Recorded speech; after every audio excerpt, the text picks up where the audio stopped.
Hello friends, welcome back to my YouTube channel Study Career Point. I hope you all are doing well. So start करते हैं हमारी आज की class से। तो देखिए आज हम जो पॉलिटी है, देखिए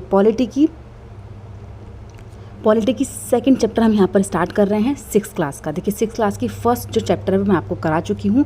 सेकंड चैप्टर यहाँ पर करेंगे जिसका नाम है विविधता और भेदभाव। देखिए विविधता और भेदभाव इस टॉपिक से हर एक पोर्शन में, चाहे वो CDP हो, EVS हो, हिंदी की पेडागॉजी हो, हर एक पोर्शन में एक क्वेश्चन ज़रूर आता है जो रूढ़िवादिता से पूछा ही जाता है। तो इसलिए ये जो टॉपिक है ये बहुत ज़्यादा इंपॉर्टेंट होगा। देखिए हर पोर्शन में SST में भी क्वेश्चंस आए हुए हैं रूढ़िवादिता से, एक क्वेश्चन हर एक उसमें आपको देखने को मिलेगा। तो काफ़ी इंपॉर्टेंट चैप्टर ये होने वाला है, इसलिए एंड तक इस चैप्टर को देखिएगा। जो भी पूर्वाग्रह, रूढ़िवादिता है, क्या होती हैं, कैसे समाज में आई, इन सब चीज़ों के ऊपर हम इस चैप्टर में बात करेंगे। तो स्टार्ट करते हैं देखिए हमारे आज के इस चैप्टर से जिसका नाम है विविधता और भेदभाव। देखिए फर्स्ट पॉइंट यहाँ पर है, हम क्या हैं, कैसे हैं, यह कई चीज़ों पर निर्भर करता है।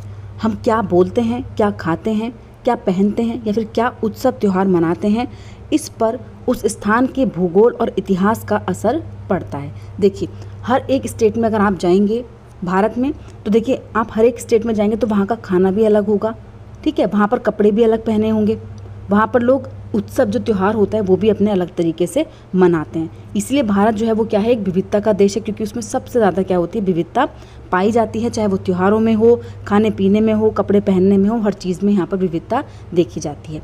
अब देखिए जो नेक्स्ट पॉइंट है, भारत कितनी विविधताओं वाला देश है। तो देखिए भारत जो है वो विविधताओं वाला देश है। अब देखिए यहाँ पर फर्स्ट पॉइंट है, संसार में 8 मुख्य धर्म हैं। देखिए कितने हैं, 8 मुख्य धर्म हैं। यहाँ 1600 से भी ज़्यादा भाषाएं बोली जाती हैं जो लोगों की मातृभाषाएं हैं। देखिए हर स्टेट की एक अपनी अलग मातृभाषा है, तो यहाँ पर 1600 से भी ज़्यादा जो भाषाएं हैं वो बोली जाती हैं जो लोगों की मातृभाषाएं हैं। इसके अलावा देखिए यहाँ 100 से भी ज़्यादा नृत्य किए जाते हैं, हर जगह का एक अपना डांस होता है, ठीक है। नेक्स्ट पॉइंट है, देखिए नेक्स्ट पॉइंट यहाँ पर है पूर्वाग्रह किसको कहते हैं। देखिए बात करते हैं पूर्वाग्रह की। तो देखिए जब हम किसी के बारे में पहले से ही राय बना लेते हैं तो उसे हम अपने दिमाग में बिठा लेते हैं। देखिए हम किसी भी चीज़ के बारे में, कोई भी चीज़ हो, हमारे एजुकेशन के फील्ड में हो, लड़का लड़की को लेकर के हो, तो जो राय हम अपने माइंड में बना लेते हैं वो क्या होती हैं और उनको अपने दिमाग में बिठाते हैं, तो वो पूर्वाग्रह को जन्म देती हैं, मतलब पूर्वाग्रह का रूप वो ले लेती हैं। जैसे कि देखिए अब ये जो पूर्वाग्रह होते हैं ये क्या होती हैं, ये ज़्यादातर जो ये राय होती हैं ये क्या होती है, नकारात्मक होती है। देखिए ज़्यादातर जो आपको राय मिलेंगी वो नकारात्मक ही होंगी, जो भेदभाव को जन्म देती हैं। तो जो पूर्वाग्रह होते हैं, जो आपने देखा होगा आज भी लोगों के अंदर है कहीं ना कहीं, तो जो पूर्वाग्रह होते हैं ये क्या होती है, एक ऐसी राय होती है जो नेगेटिव होती है, जो हमारे माइंड में भेदभाव को जन्म देती है। जैसे हम देखिए अगर हम पढ़ाई के फील्ड में ही बात करें, जैसे अगर हम सोचें कि अंग्रेजी सबसे अच्छी भाषा है, जो दूसरी भाषाएं होंगी वो क्या होंगी, वो महत्वपूर्ण नहीं रह जाती, तो हम अन्य भाषाओं को बहुत नकारात्मक रूप से देखेंगे। देखिए हमारी फेवरेट होती है, मान ली हमारी मातृभाषा ही है हिंदी, हमारी फेवरेट, तो हमें इंग्लिश को पढ़ने में क्या होता है कि यार इंग्लिश तो बेकार है, हमसे नहीं होगा, तो वो चीज़ क्या हो जाती है, वो एक नेगेटिव थॉट बन जाती है हमारे माइंड में। पढ़ाई को लेकर भी बच्चों के अंदर होती है कि यार हमसे पास नहीं होगा, ये हमसे नहीं हो पा रहा है, 1-2 बार एग्जाम रह गया है, हम नहीं कवर कर पाएंगे इस चीज़ को, तो वो क्या होती है, वो हम बना लेते हैं, हम कह रहे हैं कि हम उस चीज़ को कर सकते हैं, तो वो पॉजिटिव वाइब्स होती हैं हमारे अंदर जो उस काम को करने के लिए हमें प्रेरित करती हैं। तो यही क्या है, जो नकारात्मक चीज़ें होती हैं तो ये क्या करती हैं, भेदभाव को जन्म देती हैं हमारे अंदर। अब देखिए जो नेक्स्ट पॉइंट है, लड़के और लड़की में भेदभाव। देखिए लड़के और लड़की में भेदभाव कैसे होता है, समाज में लड़के और लड़कियों में कई तरीके के भेदभाव पाए जाते हैं। देखिए सबसे ज़्यादा भेदभाव जो है वो लड़के और लड़कियों के बीच में ही देखने को मिलता है।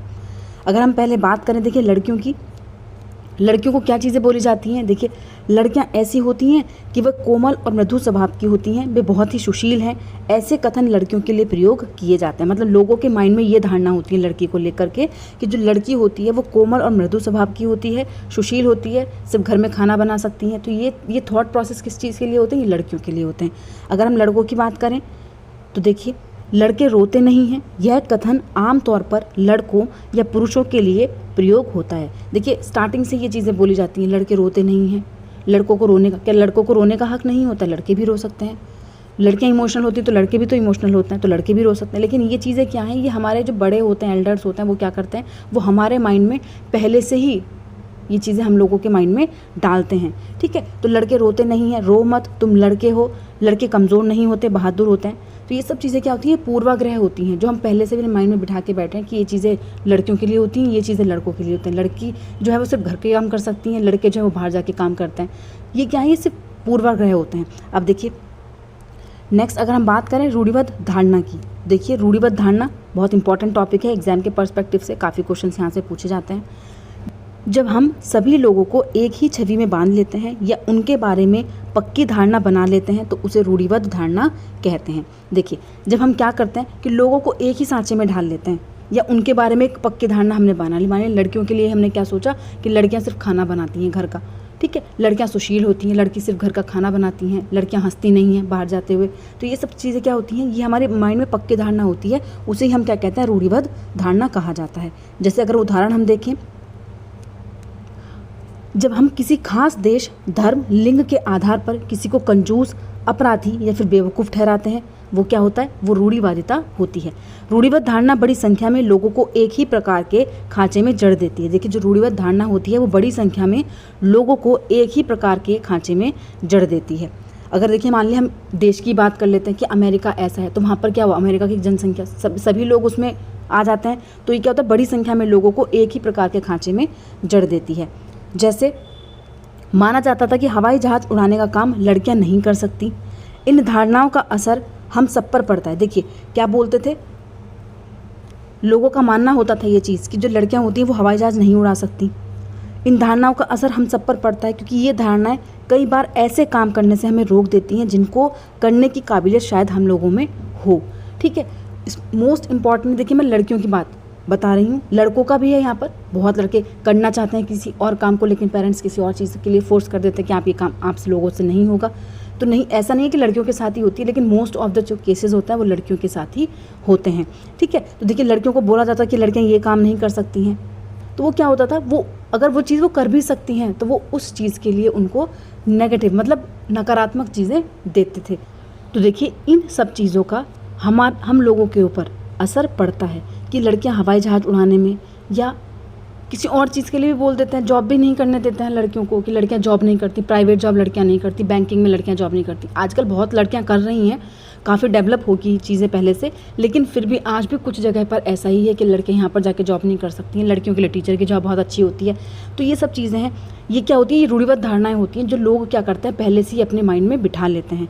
तो इन धारणाओं का असर देखिए हम लोगों के ऊपर पड़ता है कि जो बच्चे आगे बढ़ना चाहते हैं, कुछ चीज़ों को करना चाहते हैं, वो उन चीज़ों को नहीं कर पाते। चाहे उनके अंदर वो क्षमता हो उस चीज़ को करने की, तब भी वो उस क्षमता को नहीं दिखा पाते हैं। चलते हैं देखिए नेक्स्ट पॉइंट पर। देखिए नेक्स्ट जो पॉइंट है वो है असमानता और भेदभाव। देखिए भेदभाव क्या होता है, भेदभाव तब होता है जब हम लोग पूर्वाग्रह या फिर रूढ़िबद्ध धारणाओं के आधार पर व्यवहार करते हैं। देखिए भेदभाव तब पैदा होता है जब हम क्या करते हैं, व्यवहार करते हैं। भेदभाव जो है देखिए वो कई कारणों से हो सकता है। कौन कौन से कारण हैं, तो देखिए कुछ लोगों को विविधता और असमानता पर आधारित दोनों तरह के भेदभाव का सामना करना पड़ता है। देखिए चाहे लोगों के अंदर विविधता हो, मान लीजिए किसी और स्टेट से आके लोग यहाँ पर रह रहे हैं, उनके अंदर विविधता मतलब उनकी बोलने की भाषा अलग हो, उनके कपड़े पहनने का तरीका अलग हो, ठीक है, उनके खाने पीने का तरीका अलग हो, तो लोगों को विविधता और उनकी असमानता के आधार पर मतलब उनकी जाति, उनकी कास्ट के आधार पर क्या करते हैं, भेदभाव का सामना उनको करना पड़ता है। जैसे देखिए अगर हम एग्जाम्पल देखें, अगर आप लोगों को नीचा दिखाने के लिए कुछ करते हो, मतलब लोगों को नीचा दिखाने के लिए आप कुछ करते हो, या फिर किसी खास नौकरी को करने से लोगों को रोकते हो, दूसरों के द्वारा इस्तेमाल किए जा रहे कप या फिर गिलास में चाय नहीं पीने देते हो, तो ये क्या होता है, ये भेदभाव होता है। ठीक है, क्या होता है, भेदभाव होता है। चलते हैं देखिए नेक्स्ट पॉइंट पर। देखिए नेक्स्ट पॉइंट यहाँ पर है विविधता। तो देखिए विविधता को देख लेते हैं। विविधता का अर्थ है अलग अलग प्रकार के धर्म, बोली, भाषा और समाज। देखिए विविधता वर्ड से ही हमें पता लग रहा है कि जब हम अलग अलग प्रकार के धर्मों की, बोलियों की, भाषाओं की और समाज की बात करते हैं तो वहाँ पर क्या होती है, विविधता पाई जाती है। जैसे देखिए एग्जाम्पल देख लेते हैं। भारत एक विविधता वाला राष्ट्र है, अर्थात यहाँ विभिन्न प्रकार की बोलियाँ, भाषाएं और सभ्यताएं एवं अनेक धर्म और जातियाँ मिलती हैं। देखिए जो हमारा भारत देश है इसमें देखिए अनेक प्रकार के क्या हैं, अनेक प्रकार की बोलियां हैं, अनेक प्रकार की भाषाएं और अनेक प्रकार की ही सभ्यताएं। इसलिए जो हमारा भारत राष्ट्र है वो क्या है, एक विविधतावादी देश है। ठीक है, नेक्स्ट पॉइंट पर चलते हैं। देखिए विविधता का अर्थ अगर हम एक और तरीके से देखें तो देखिए विविधता का अर्थ क्या होता है, योग्यता, लिंग, जाति, प्रजाति, भाषा, चिंतन, स्तर, विकलांगता, व्यवहार और धर्म से संबंधित होता है। तो देखिए इन शॉर्ट अगर हम देखें तो विविधता क्या होती है, तो देखिए विविधता जो हमारी योग्यता, लिंग, जाति, प्रजाति, भाषा, चिंतन, विकलांगता, व्यवहार और धर्म से संबंधित होती है। इसके अलावा देखिए मनुष्य की सामाजिक, सांस्कृतिक और भौगोलिक स्थिति भी विविधता की मुख्य कारक है। तो देखिए जो सामाजिक, सांस्कृतिक और भौगोलिक स्थिति हमारी होती है वो भी विविधता का एक मुख्य कारण है। ठीक है, नेक्स्ट पॉइंट पर चलते हैं। देखिए नेक्स्ट पॉइंट यहाँ पर है दलित। दलित वह शब्द है जो नीची कही जाने वाली जाति के लोग अपनी पहचान के रूप में इस्तेमाल करते हैं। इसका अर्थ है दबाया गया या फिर कुचला गया। सरकार ऐसे लोगों को अनुसूचित जनजाति के वर्ग में रखती है। देखिए जो दलित होते थे, दलित लोग जो होते हैं उनको किसमें, वो नीची कही जाने वाली जाति होती है जिनको अनुसूचित जनजाति के वर्ग में रखा जाता है। जो दलित वर्ग है उसके लिए देखिए जो डॉक्टर भीमराव अंबेडकर हैं उन्होंने बहुत कार्य किए उनको समानता का अधिकार दिलाने के लिए कि लोगों को नीचा ना समझा जाए। तो देखिए आज के टाइम पर कम चीज़ें होती जा रही हैं, अपने आप कम चीज़ें हो रही हैं, क्योंकि देखिए फ्रेंड सर्कल में भी आपने देखा होगा कोई भेदभाव नहीं रहता पहले के जैसा। पहले ज़्यादा चीज़ें भेदभाव में होती थी, अब नहीं होती हैं। तो वो चीज़ें वो टाइम के साथ साथ अपने आप रिमूव होती जा रही है। लेकिन हाँ कुछ जगह आज भी है कि ये थॉट प्रोसेस लोगों के अंदर होता है। अब देखिए अगर हम बात करें डॉक्टर भीमराव अंबेडकर की, देखिए इन्होंने दलित वर्ग के लिए बहुत कार्य किया। ये देखिए जो दलित वर्ग के लोग हैं वो डॉक्टर भीमराव अंबेडकर को अपना भगवान मानते हैं। इसी वजह से मानते हैं क्योंकि देखिए उन्होंने उनको समानता दिलाने के लिए बहुत कार्य, बहुत संघर्ष किए। अब देखिए अगर हम बात करें डॉक्टर भीमराव अंबेडकर की, तो देखिए डॉक्टर भीमराव अंबेडकर को भारतीय संविधान के पिता एवं दलितों के सबसे बड़े नेता के रूप में जाना जाता है। डॉक्टर अंबेडकर ने दलित समुदाय के अधिकारों के लिए लड़ाई लड़ी। देखिए दलित वर्ग के लोगों के लिए इन्होंने काफ़ी लड़ाइयाँ लड़ी, क्योंकि देखिए ये खुद क्या थे, एक ऐसी जाति से उत्पन्न हुए जो इनको हर जगह क्या दिखाती थी, नीचा दिखाती थी। तो उनका जो जन्म है देखिए वो महार जाति में हुआ था जो अछूत मानी जाती थी। इसलिए इन्होंने क्या किया, उसको समानता दिलाने के लिए संघर्ष किया। क्योंकि जब ये स्कूल में पढ़ाई करते थे, बहुत किस्से हैं इनकी स्कूल टाइम के, तो वहाँ पर भी इनको भेदभाव देखने को मिला। इसीलिए इन्होंने क्या किया, इन्होंने समान अधिकारों के लिए वहाँ पर लड़ाई की। इनका मानना था कि दलितों को जाति प्रथा के खिलाफ अवश्य लड़ना चाहिए, कि जो दलित वर्ग के लोग हैं उनको अपनी जाति प्रथा के खिलाफ हमेशा क्या करना चाहिए, लड़ाई लड़नी चाहिए।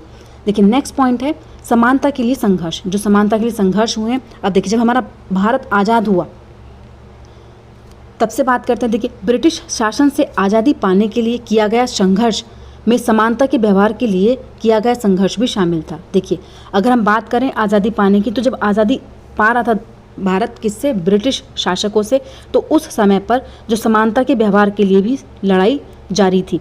1947 में जब भारत आज़ाद हुआ तो हमारे नेताओं ने समाज में व्याप्त कई तरह की असमानताओं पर विचार किया। देखिए जितनी भी असमानताएं थीं तो कई प्रकार की असमानताओं पर हमारे नेताओं ने विचार किए। इसीलिए नेताओं ने संविधान में ऐसी दृष्टि और लक्ष्य रखे जिससे सभी लोगों को बराबर माना जाए। नेक्स्ट पॉइंट है देखिए समानता को एक अहम मूल्य की तरह माना गया। प्रत्येक व्यक्ति को समान अधिकार और समान अवसर प्राप्त हैं और इसे कानूनी रूप भी दिया गया, परंतु आज भी असमानता व्याप्त है। देखिए अवसर भी दिए गए हैं, समान अधिकार भी दिए गए हैं, कानून भी पारित किए गए हैं इन चीज़ों के लिए, लेकिन फिर भी आज बहुत ज़्यादा हम नहीं बोलेंगे लेकिन अभी भी असमानता देखी जाती है लोगों के अंदर।